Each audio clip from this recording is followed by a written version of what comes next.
People don't care how much you know until they know how much you care. Once again, this be the realest shit you heard in your life. Welcome to The Realest Show You Know, the no fluff podcast that pulls back the curtain on the real estate industry. Welcome to The Realest Show You Know. I'm your host, Kris Diaz. And today we have a special episode. We're talking about serving the culture and specifically how real estate professionals can better serve the Hispanic community. We have 4 phenomenal guests for you today. We have Ismeida Vazquez from Howard Hanna Rand Realty in Nyack, New York. We have Leidy Placido from Howard Hanna Rand Realty in Goshen, New York. We have my man who wears many hats, Isaiah Lopez from Keller Williams, Hudson Valley United in Middletown, New York. And we have Jeanette from Howard Hanna Rand Realty in Nyack, New York. Welcome, everyone. Thank you so much for having us. For having us. Oh, it's my pleasure. So let's get started with a conversation. Izzy, what inspired you to get into real estate, and why did you choose to focus specifically on the Hispanic community? I grew up seeing my dad as a realtor in the Dominican Republic in a later chapter of his life. The joy that he brought doing different transactions, the energy he would bring into a room, and just the go-getter attitude, like he's going to get it done. And I tried to emulate that. Great.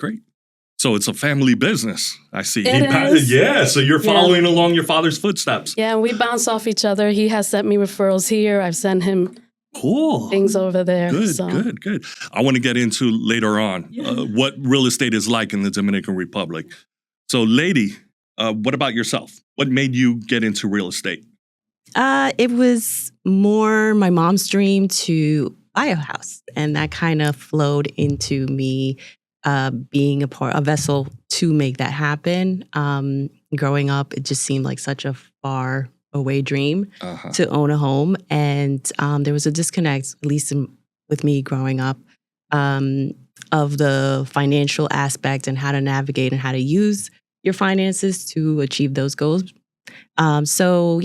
It became, I did it, and then it became a passion for myself. That's cool. Mm-hmm. Yeah, I mean, everybody wants a slice of the American pie, right?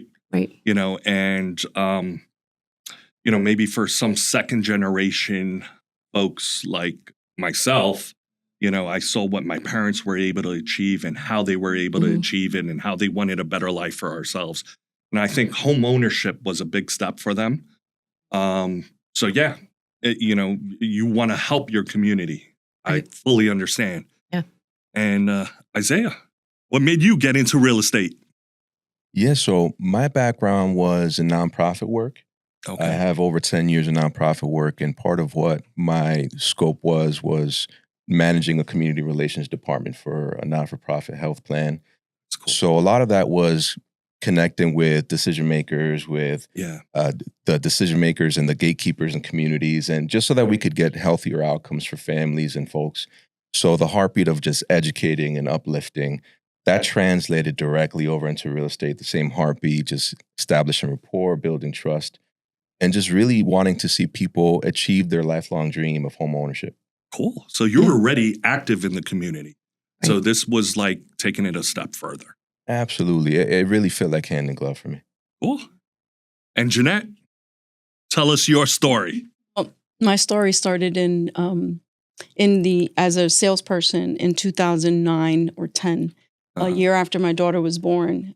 That previous year, I worked for construction loan as a construction loan administrator at a German bank, which I had been there for about 8 years. So that affected my livelihood greatly. So the pivot was to work independently. And I wanted to be around for my daughter, stay home, and yet, be my own boss. Because at that point, I saw that the challenges that were affecting the broader market was self-determination, right? Figuring out what you could do so you're not subjected to the market's twists and turns. And real estate was that. Getting your license. I got my license for real estate, and I also got my license for insurance. Real estate, my love and passion for real estate won out. Because it felt more like a better transition. I was in construction. I was understanding. I had the background with setting up relationships with developers and landlords throughout the city. And I bet that's a similar story to a lot of real estate professionals as well. I think, right? It's kind of having that entrepreneurial spirit where you're like, I could go work for whatever XYZ company, you know, and just be low man on the totem pole and try to work my way up and stuff like that. But, you know, having that spirit saying, hey, look, I think I can run my own business here, right? I can be a professional and I could help people as a result of it as well. So cool. Yes.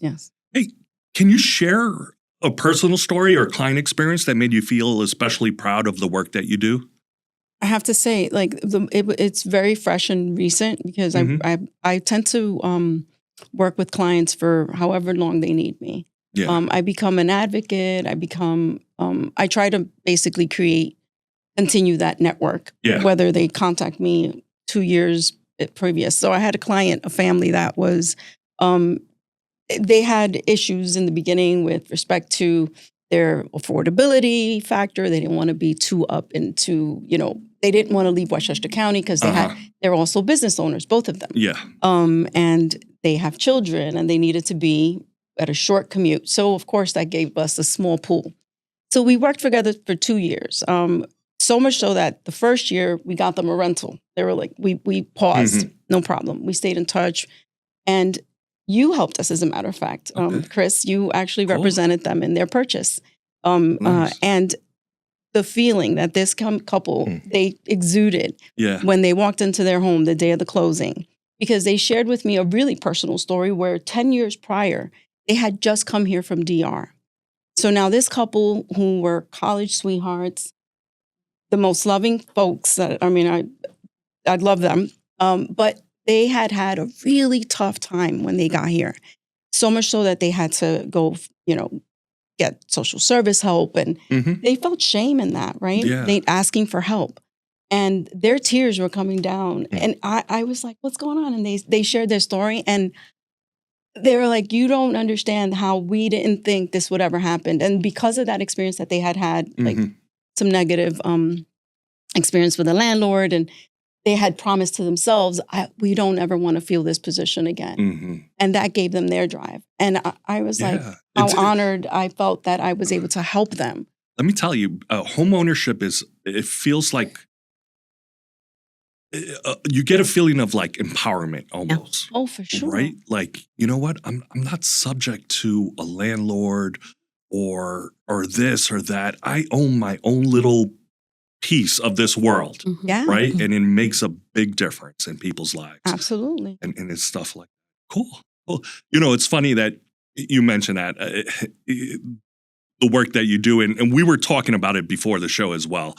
You know, I was joking around. So my wife is a nurse. Right. And she sometimes come home and she poo-poos what I do for a living. Right. So she comes home and she's like, I'm saving lives, you know, and you're doing nothing. Right. And I'm like, wait a second. No. I'm saving financial lives for people. Right. Yeah.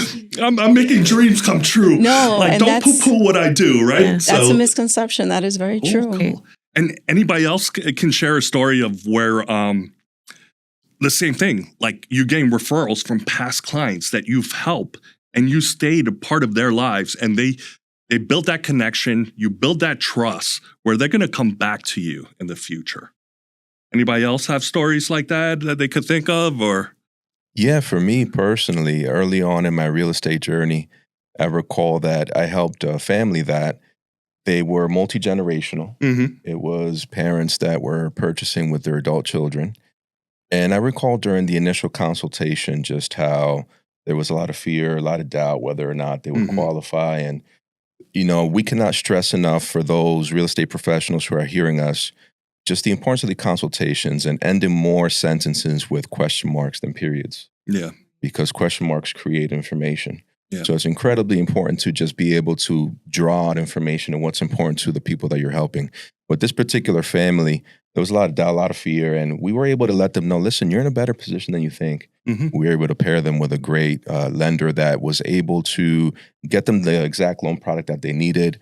And we were very concise where they wanted to be at, proximity to work, proximity to their lifestyles. And we got them the home. And I recall just on closing day, just all the emotions. They're emotional, they're crying, which in turn made me cry. I'm a big mush.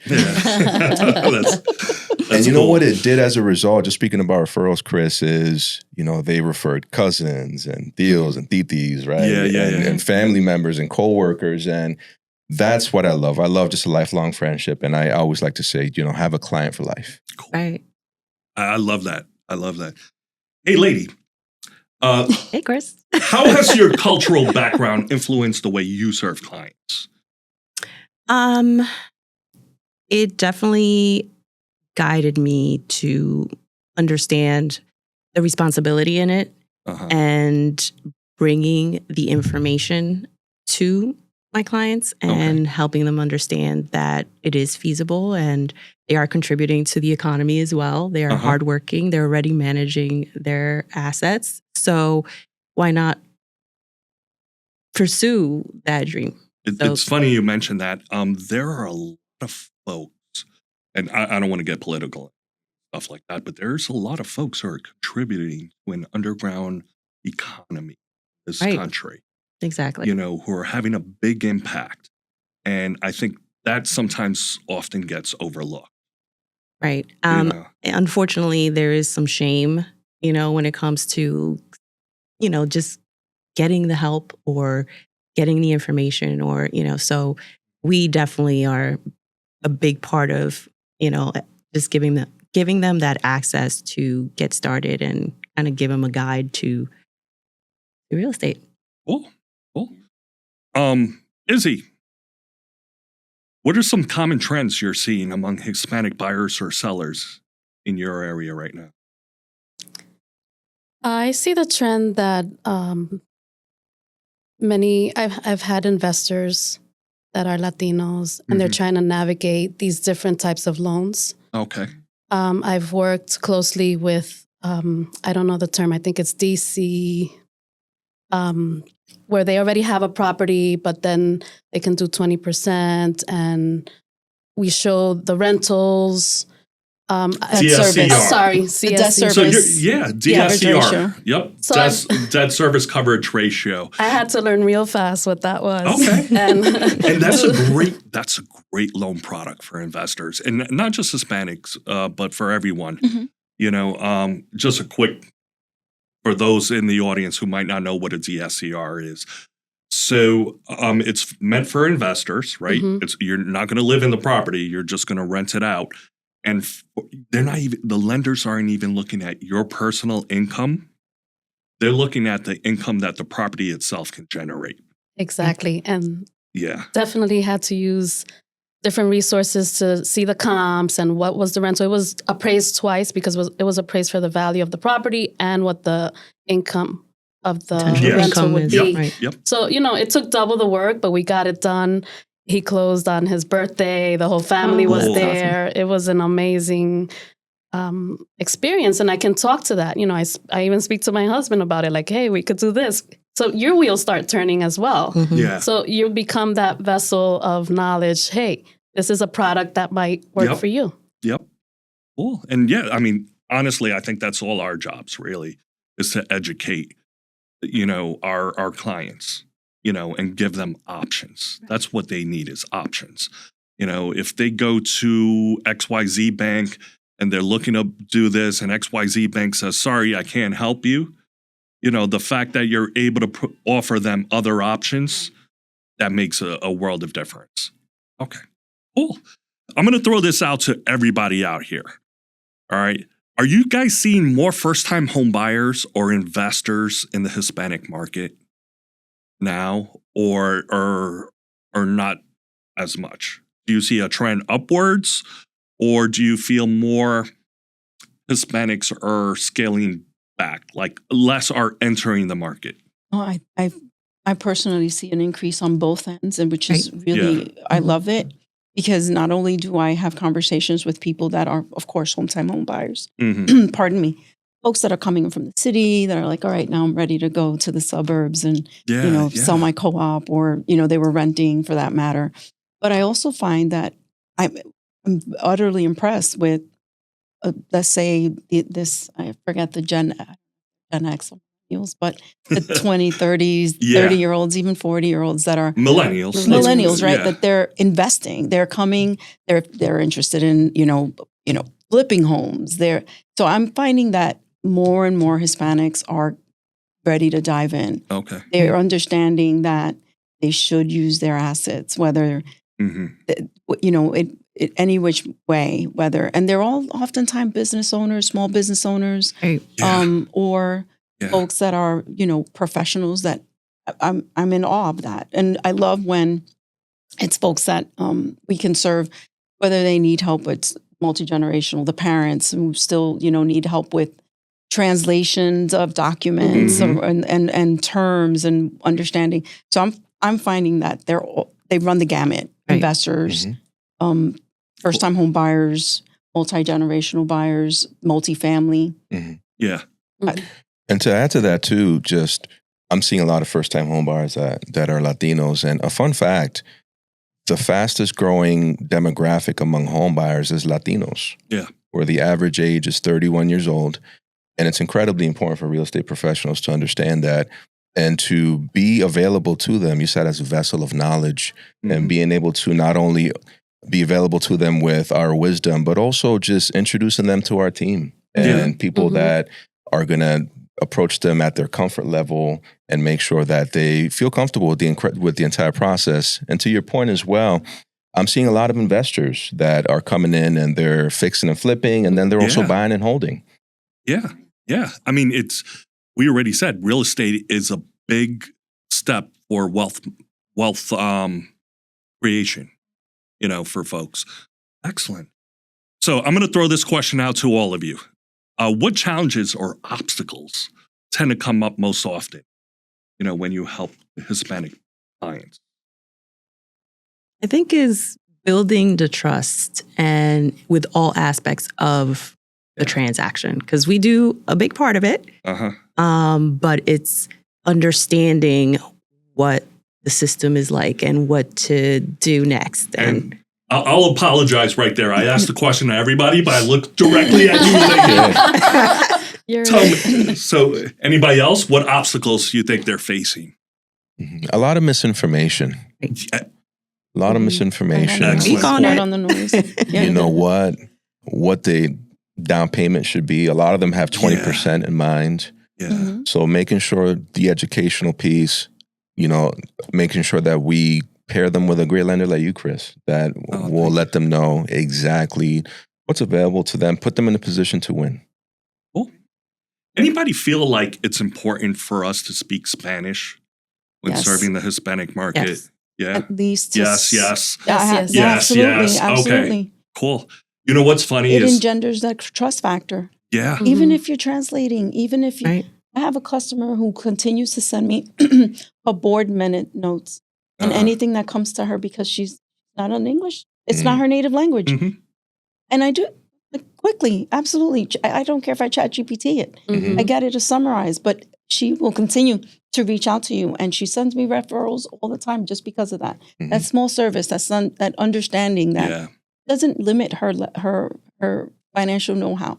And that's one of the things that I think as children of immigrants, our parents oftentimes felt inhibited by their lack of ability to, communicate with peers. It could be, they could have been their equal, but because they didn't manage or navigate English to the best of their abilities, it gives you that reservedness. But now, because we're meeting them where they are, doesn't make them less intelligent in any sense. Oftentimes, they know more than me. But we're able to really accommodate that, and definitely Spanish it's important. I try to model, especially through my social media, what the lifestyle looks, in particular of the location where I live, because I service mostly Rockland, Clarkstown, and South Orangetown. So I give buyers, there's a lot of I would say I have about 15,000 footprint a month of visitors on my social media. And I showcase what I do in Rockland. What are my kids doing? Where are we eating? Mm-hmm. What does the town pool look like? Maybe there's an activity in the school. I try to bring you into this world, which for me was foreign because I lived in the Bronx. I didn't cross Rockland every day, right? So what does it look like to live there? It's funny you mentioned that. So I was born and raised in the city, and I lived in Yonkers, and I live now in Orange County, and I didn't know anything north of White Plains. I'm like, you could have told me like I was going to the North Pole. If you told me I was going Orange County, where's that? White North. Yeah, where is that? Like that's crazy talk. And it's funny too because we were talking about Spanish, and I'll tell you a quick story of myself. It's when I first started in this industry, I was known as the Spanish-speaking loan officer, right? Mm-hmm. So that's like the only clients that were referred to me as like, hey, we're only going to our Spanish-speaking clients. Right. And I'm like, I'm pretty sure I speak English pretty well, right? Like, I don't want to be pigeonholed. Right. No, that's so true. But you know what? At this stage, I'm embracing it. I'm like, that's great. I looked at my past numbers, and I found that 60% of my past clients or customers were Hispanic. Not necessarily Spanish-speaking, but Hispanic. And I'm like, hey, that's a big part of my business. I'm going to embrace that. And I'm like, yeah, I speak English pretty well. I think I'm well-educated, and, I can serve all kinds of clients. But, if this market just doesn't have that many folks who can service them. So if I could play a role in that, I've embraced it fully now. It took a little while. I was a little like jaded, if you will. Like, hey, I don't want to be known as just the Spanish-speaking loan officer or, real estate professional. But now I'm like, yeah, I speak Spanish. That's your superpower, man. Yeah, man. I'm like, I love cool. when you showcase your town and I know, oh, well, I'm here. Maybe I could get a Dominican pastry, It's big and people are looking at you. They're relating to you on different levels. They're like, hey, I want to work with them. And that happens when I host open houses too. They don't necessarily expect me in a home in Nyack, right? But they feel welcome. They can relate. I'm going to hold hands with them and, get them hopefully to the closing table. Okay. Again, question to everybody here. Are there any cultural values or expectations that real estate agents or real estate professionals in general should be more aware of when serving the community? With Latino families, there's a heavy emphasis on family first. Mm-hmm. So for any real estate professionals out there that are servicing Spanish-speaking families, it's incredibly important to understand that you're not just going to be dealing with one or two individuals. Right. Yeah. Mm-hmm. Yeah. They're pulling up with the whole family. Yep. Yeah. So don't be surprised when at showings, even at the initial consultation, you have family, extended family. Yes. It's multi-generational, I feel, as it really well. is. So you have, it's like mom and dad might have immigrated to the United States, but they have their children, they have their parents. Mm-hmm. Everybody, not everybody necessarily will live in the home, but everybody is going to contribute to the success of whoever the home buyer is. That's right. So it's like, hey, I need you know what? You got to get your brother on this loan to get this deal done. I'll pull up your brother. Let's make it happen. They're going to really lean on the wisdom of the entire family, and they trust their tribe. So being very sensitive to that has really gone a long way.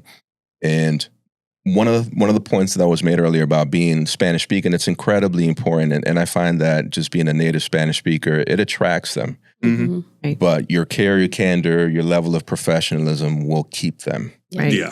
And it's incredibly important to, again, yes, we could relate to them on that level, but ultimately being very hypersensitive to what's important to them, what's important to the decision makers that they're bringing along with them.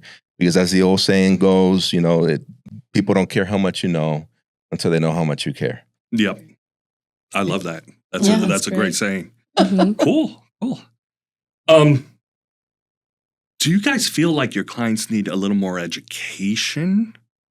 I think we touched on it before, right? Like our job is to help guide them through the process and, help educate them, but about the different financing options or credit that's out there. Like I know you mentioned before, they thought like, hey, I need 20% down to get this deal done. And we also had an earlier conversation before the show too. I mentioned that, there's individuals and they're like, hey, Johnny, my next door neighbor told me I only needed 3% down and, this is the rate I should pay and not a penny more. And it's like, hey, everybody's situation is different. That's right. Whether you're Hispanic or not, everybody's situation is different. And there's a million different loan programs out there, so where you have the retail banks that focus on, hey, it's going to be a conventional loan that's going to be sold to Freddie or Fannie, or it's going to be FHA or USDA or VA or whatever. That's it. It's a cookie cutter product. So like you fit into it, great. If not, nope, sorry, go kick rocks. Right. Do you guys feel like they need a little more education and stuff like that? And, how do you feel like you're educating clients? Again, I'm looking at you. Yeah. Sorry, lady. No, it's okay. I'm like asking a question in general, but I'm looking directly at you. Right. So making it clear that there's a lot of resources out there is very important. You may not be able to speak on every loan, but you can guide them in the right direction. Does it really fit your specific, your portfolio, your financial portfolio? So yes, we do have to get them the information a lot of the time, or guide them in the right direction to get a professional. And sometimes, look, we're not a jack of. We do have to be a jack of all trades, right? Right. But we can't master everything, and sometimes it's just guiding them to the right people, right? The right people. Having the right team in place and guiding them.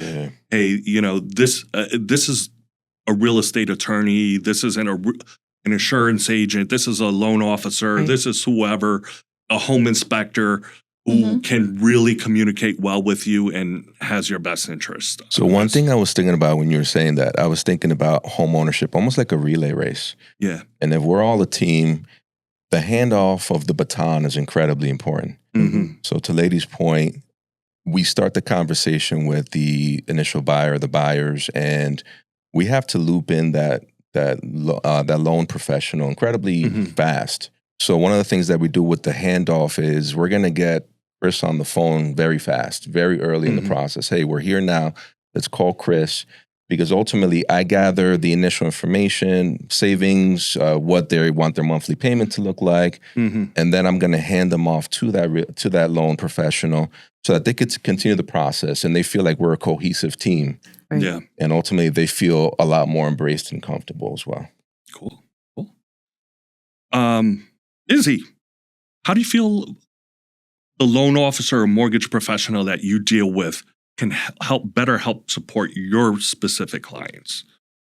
And this is for those who don't know, this is the Real-Est show that we're pulling back the curtains on the real estate industry. We're giving you an inside look. And it's out there for other loan officers or other mortgage professionals that might be out there. How can they better support you and your clients? Let's stay in touch throughout the process. Text me, keep me informed. Don't let me have to chase you, and support me too. Come to my open house, sit there, answer questions. It's the easiest way for you to get clients. Let's just make it a two-way street. We're in constant communication. What about financing options? Like, do you feel that do you prefer to work with a loan officer who can offer like a variety of loan options for your clients? Are there any particular loan products? I know you mentioned DSCR. Any other products that you might think? Well, I like my loan officer to keep me informed of the market as well. I know, like you mentioned earlier, it's constantly changing. Yeah. Just let me know what's the trend as well, so we can bounce off each other and be on the same page. More information is power. Okay. Oh, I like that. Excuse me. I was working closely with Hispanic community, help you grow your business through referrals and relationships. I know you mentioned that you were really active in the community. You worked for a not-for-profit. I know you gave specific examples. Anybody else who feel like they're active in the community and that's helping them build their business up? I don't necessarily seek out Hispanic clients. I think it's more of, it's just, it's. Well, I'm not saying you're necessarily right. seeking them out. It's just, I think it's very organic. It's more because you're communicating, you're staying in touch with your sphere of influence. Oftentimes it's family members or someone extending.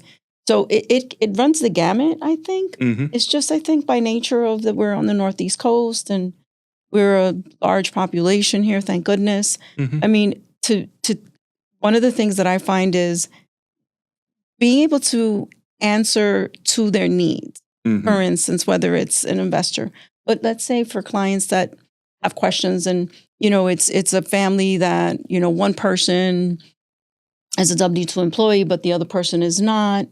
Oftentimes, they may be an I-10 or recently emigrated. Mm-hmm. Being able to respond to their needs is really what's integral in developing and honing in on building your business rather. So that then you end up helping those folks and then they'll send you someone that it had the same experience. Got it. So yeah. So it's organic in that sense. Yeah. I probably should have phrased the question a little differently, but I get what you're saying. Definitely. So the audience out there, if there's any real estate professionals, and I'm talking to 4 different real estate agents are out there, what advice would you give to your colleagues out there on how they can better serve the Hispanic community?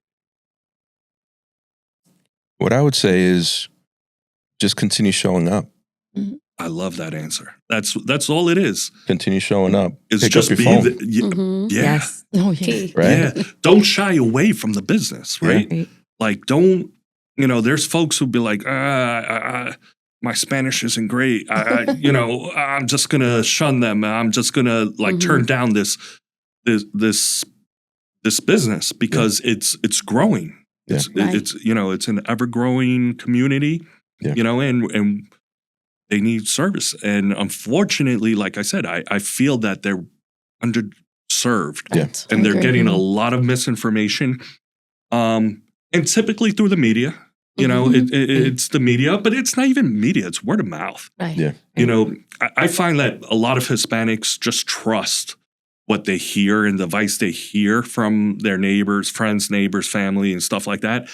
And some of them might be true and some of them just might be false. And then you have a false narrative that just keeps spreading like wildfire, So if I can say the story real quickly. So similar to you, Kris, I had quite an epiphany towards the end of last year as real estate professionals. We all business plan and we take a look at what we did for the year and what we could improve on, double down in certain areas. And I had an epiphany because I realized that a big chunk of my business is servicing Latinos. Mm-hmm. And I realized, similar to your point, that a lot of it was almost through osmosis, just attracting that business. So earlier this year, I was able to go to Puerto Rico, which is where I was born. Okay. And, something happened while I was sipping that pina colada on the beach. Just a moment of clarity. Yeah. I realized that I wanted to speak directly to the Latino community more. Mm-hmm. But even more than that, what I said earlier was keep showing up. But it's not just talking to them. It's showing up where they are at their community events. Yes. And just letting them know, again, the resources that are available to them, that there are other professionals, attorneys, home inspectors, title companies, lenders that speak their native language. Yeah. And we could really make this process, what could be very stressful, very, anxiety driven, just a lot smoother. Yeah. And I feel that each of us is a trusted advisor to our clients. And the only way to build that trust is being honest with them, outspoken. We're not used car salesmen. Mhm. We're not trying to sell them a house or Yeah. trying to do, Not you at got to all. be the trusted advisor where they feel like, hey, you have their best interests Absolutely. at heart. So speaking on that, yeah, I think that's a great point.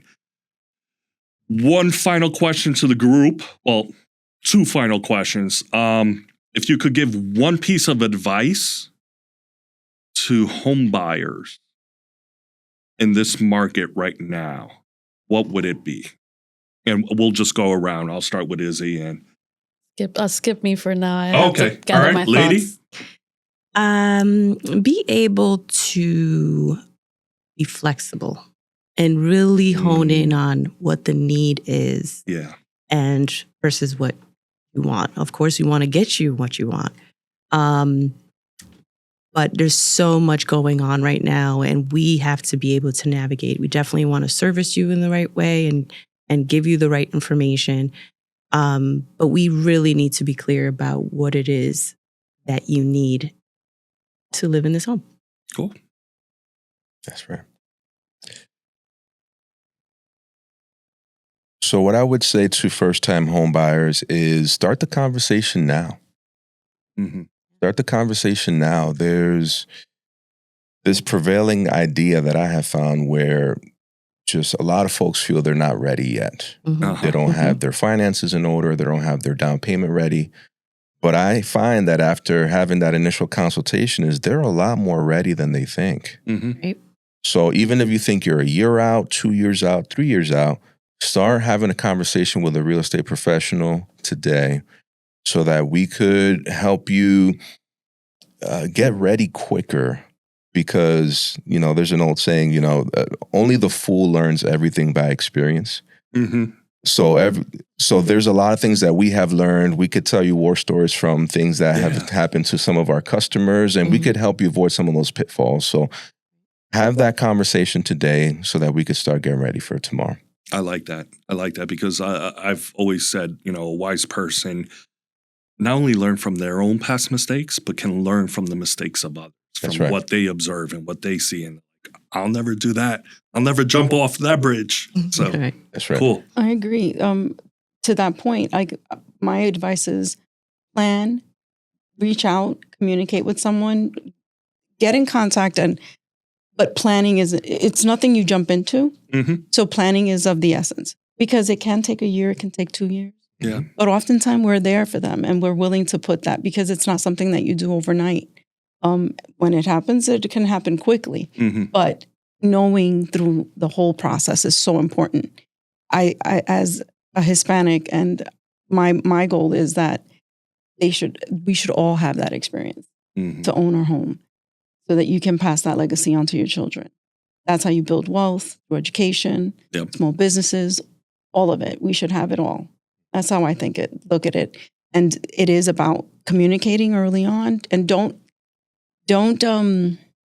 it may not happen that year, but then if you're communicating with someone and you're setting a plan, that's how you do it, right? Yeah. I mean, whether it's a small business or a home. Yeah.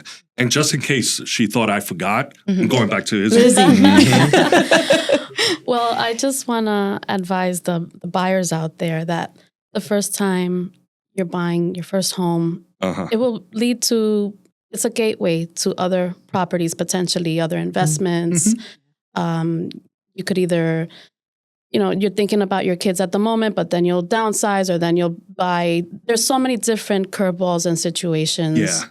You might have to relocate because of a job. But if you have that first investment, it will lead you. It will be the base for other properties. Yeah. So, not your first home doesn't have to be your forever home, right? So, cool. Last question for you folks. How can the audience connect with you?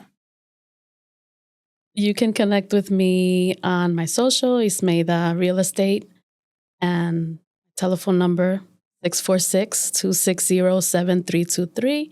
I'm here to serve my community, whether it's a Section 8 voucher, if it's your first time home purchase, if you're an investor. I serve from rentals to unlimited budgets. And before I forget, I'll let the audience know I'm going to have all their contact information on the show notes. Leidy. You could reach me on Instagram, Leidy Placido -realtor. You could reach me directly on my phone number, 845-461-7422, or Facebook, Leidy Placido Realtor, Howard Hanna Rand Realty. Excellent. Isaiah. Yeah, you could reach me on all social media channels as well as YouTube at the Excel Team. There's an underscore between the Excel and team. Mm-hmm. And at 845-775-7033. Thank you. Cool. And Jeanette. Jeanette J squared. J squared NY Realty is my handle on Instagram and Facebook. I'm also at 646-418-4149. And my email is Jeanette.Justiano@randrealty.com. Got it. You got it. You got it right. Bravo. You hit it. Cool. Excellent. Well, thank you very much for appearing on the show. I loved having you guys as guests. Have a great day. And yeah, these are 4 wonderful agents. If you're, and yes, we're talking about the Hispanic community, the Hispanic market, but they serve everyone. They just serve the market, and specifically the Hudson Valley region of New York, where we're based out of. That includes Rockland, Orange, Westchester, Lower Hudson West. Valley. Yeah, Dutchess, all over the place. Pennsylvania too? Pennsylvania.